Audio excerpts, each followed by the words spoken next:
What's up guys? Welcome back to my channel. My name is Mike Sieben. Welcome to the channel where we talk about everything Amazon FBA.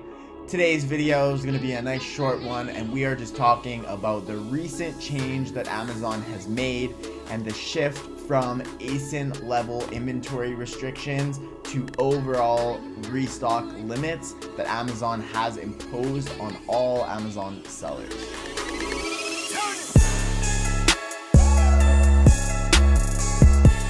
So dating back to August 2020, Amazon actually implemented an ASIN level restriction, and this meant that for every new ASIN that you introduce to your account, you are limited to only 200 units of any one SKU at a time. So this means for any ASIN that you wanted to put on, you would have to send a maximum of 200 units in, and then as you sell through those units, your limits would increase and increase over time.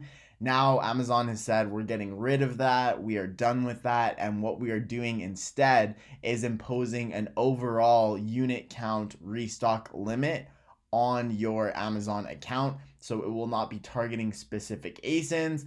Instead, it will give an overall allowance to your account. So we're gonna hop in, take a look at my screen. I'm gonna show you exactly what my situation is and explain a little bit visually what I am talking about.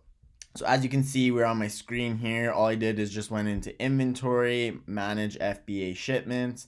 And then from here, you see at the bottom, we have both storage volume and we have restock limits. So storage volume has always been there.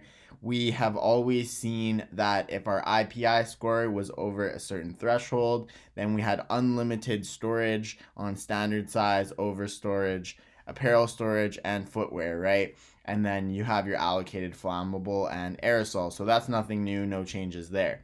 Where the changes have come in is on restock limits. So if we take a look at restock limits here, they are now saying you have a number of units that you can actually have in FBA warehouses at any given time. So now instead of only being able to send in 200 units, you could send potentially the entire allotted amount for whatever your account is of one ASIN if you only were selling one ASIN, let's say. So for us in our situation, it looks like we have 3,153 units.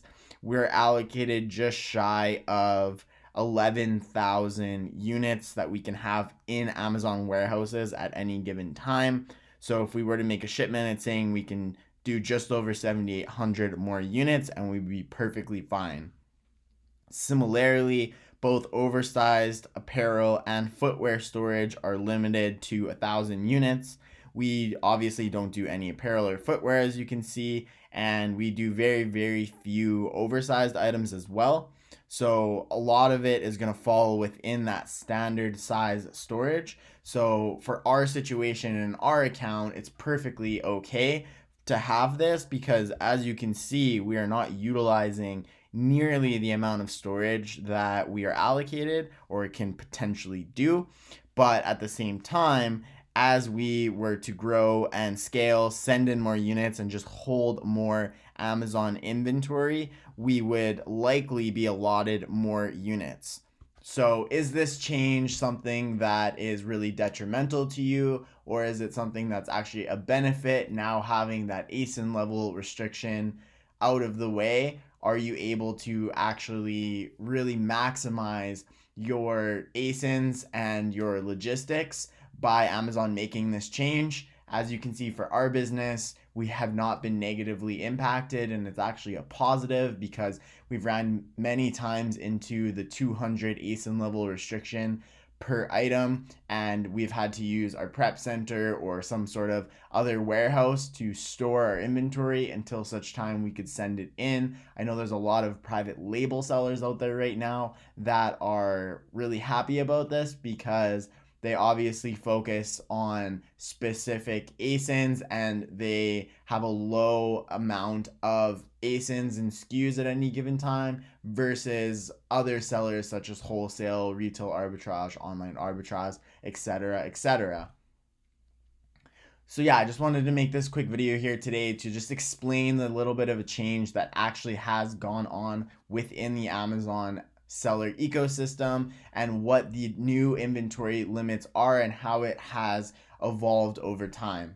If you guys like my content, please do not forget to smash that like button. Also make sure that you are subscribed, hitting that notification bell so you can get notified every single time that I post a new video. Other than that, that is all I have for you today, and I will see you on the next one. Peace.